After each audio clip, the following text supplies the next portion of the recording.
হালুয়া video অফিসে কিন্তু সাধারণ মহিলারা তারা বিক্ষোভ দেখাচ্ছেন একটাই কারণে, যে অন্নপূর্ণা ভান্ডারের তারা টাকা পাননি। অন্নপূর্ণা যোজনার টাকার দাবিতে তারা কিন্তু হালুয়া ভিডিও অফিসের গেট আটকে তারা বিক্ষোভ দেখাচ্ছেন। তাদের দাবি যে এই যে টাকা সরকারের তরফ থেকে ঘোষণা করা হয়েছে অন্নপূর্ণা যোজনার যে 3,000 টাকা, সেই টাকার দাবিতে কিন্তু তারা কিন্তু ভিডিও অফিসে ভিড় জমিয়েছেন, বিক্ষোভ দেখাচ্ছেন, ভিডিও অফিসের গেট আটকে বিক্ষোভ দেখাচ্ছেন। আমি এই মুহূর্তে রয়েছি বাদুড়িয়া ভিডিও অফিসে। বাদুড়িয়া ভিডিও অফিসের ছবিটা দেখাবো। একেবারে মহিলারা তারা কিন্তু ভিড় জমিয়েছেন ভিডিও অফিসের গেটের সামনে, একেবারে ভিড় জমিয়েছেন মহিলারা।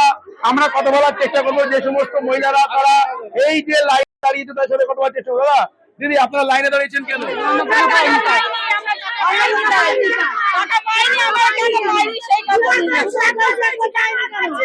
কোনো কিছু তো ভুল নেই, কেন পাইনি টাকা? নাম কেন আসেনি লিস্টে?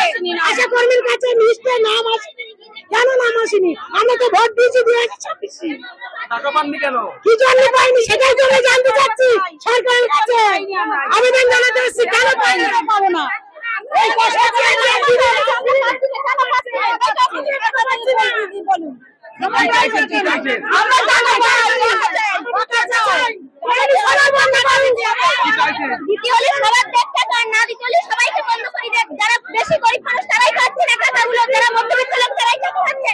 ছবিটা দেখাতে বলবো। সাধারণ মানুষ তারা কিন্তু ভিড় জমিয়েছে, মহিলারা বাদুড়িয়া ভিডিও অফিসের সামনে ভিড় জমিয়েছে, লাইনে দাঁড়িয়েছে। তাদের দাবি যে অন্নপূর্ণা যোজনার 3,000 টাকা, সেই টাকার দাবিতে কিন্তু মহিলারা ভিড় জমিয়েছেন।